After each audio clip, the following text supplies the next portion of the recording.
All right, enough of those shenanigans. Welcome to another episode of Heidi's Palette. All right, let's get into some painting. Today, we're gonna focus on a floral study. As you can see, I've started a little bit of my background, and we're gonna talk about using shadows to create shape. So, why don't you follow along with me and let's make some paints. All right, I'm gonna grab some Naples yellow, a big chunk of white, and just a little bit of black. Start mixing those together. Believe it or not, that makes a really nice dove gray. It's a softer gray that really makes it for a beautiful shadow. All right.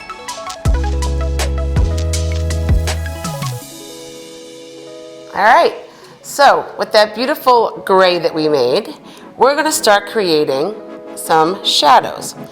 Now, we don't see a vase yet, right? But we're going to use our palette knife lined up with this gray. We're going to start using it to create a little bit of shape. As you can see, I'm using my palette knife in my foreground. I'm just kind of making a little bit of shape here. I want you to blend that into your white. Wipe off your palette knife a little bit. You may need to grab a little bit more white to put in there. Just kind of blend these out a little bit. All right, I know it might look a little silly right now, but I promise you it'll all start to work. All right, so you grab your pointed brush, and I want you to take a little bit of turpentine, get your brush nice and wet. Go and grab a tiny bit of your Naples yellow. You don't need much. We're just gonna do a little bit of sketch work here, all right? I want you to think about doing 2 semicircles. I want you to go above your horizon line, right about here, and I want you to do 1 semicircle here. All right, grab a little bit more paint, and then I want you to go right down here and draw another semicircle. A little more paint, maybe a little more turpentine, and then you're just going to connect on either side. You're going to connect these two with a line here and a line here. All right, it doesn't need to be perfect. We're going to end up filling it in, but you're giving yourself just a little indication of shape. All right. After you're done with that, you can clean up your brush, put that aside. I want you to grab your palette knife again, all right? We're gonna take some white with just a little bit of that gray that we made, and I want you to look at the right side of your vase, and I want you to start lining it up right along that line. So I really want you to think about the shape of your vase. It's rounded, right?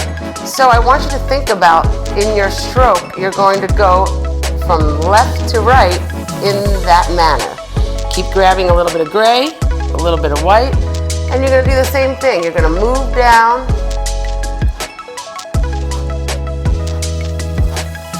All right. Wipe off your palette knife again. Grab a little bit more white. I want you to start just filling in the rest of it. Go all the way to the edge of your vase. I got a little bit of gray in there, which is not a bad thing because it actually starts to look like there's a little shadow at the bottom of your vase. All right? There you go. Once you've gotten that, you can clean up this side a little bit. But what I like to do, even though water is clear, the mind sees a little bit of blue and thinks of it as water in your vase, okay? So I want you to take just a little bit of your lightest blue. Actually gonna make it even, just use a little cerulean and a little turquoise. I want you to take your palette knife again. I just want you to scrape a little bit of it in there. Wipe up your palette again. My brushes, all my tools are falling. And then I want you to grab, without any paint, I want you to take your palette knife again, line it up here, and I want you to scrape it across. Wipe up your palette knife. Do it a couple times. I'm gonna grab a little bit more white now. Put it on there again. All right. You can, even with some leftover blue that you've got, you can put some on this side as well.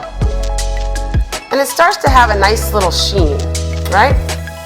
Now, once you take your brush again, your thin brush, grab a little bit of turpentine, go back to that gray that we started with. Once you load up a little bit of gray, and a little bit of black, okay? I want you to think about the top of your vase again, all right? We want to indicate some sort of top here. So we're going to go back in here, and I want you to create just a little indication. A lot of this is going to get covered by our flowers, okay? You're going to do that there. You're going to grab a little bit more black. This time, I want you to think about what your shadow is. We should have probably talked about our light source before, because if your light source is here, your shadow's here, right? It's going to be darkest, closest to our vase. So I want you to go all the way underneath your vase and add some of this darker gray, almost black, right in there. All right? You can use a larger brush or your palette knife. I suggest using your smaller palette knife to kind of blend that out. So as we get darker around our subject starts to pop. Now you can take even a little bit more. Put a little bit more in here. Take a little bit of brown and black. Change up your color a little bit. And your subject again will start to pop.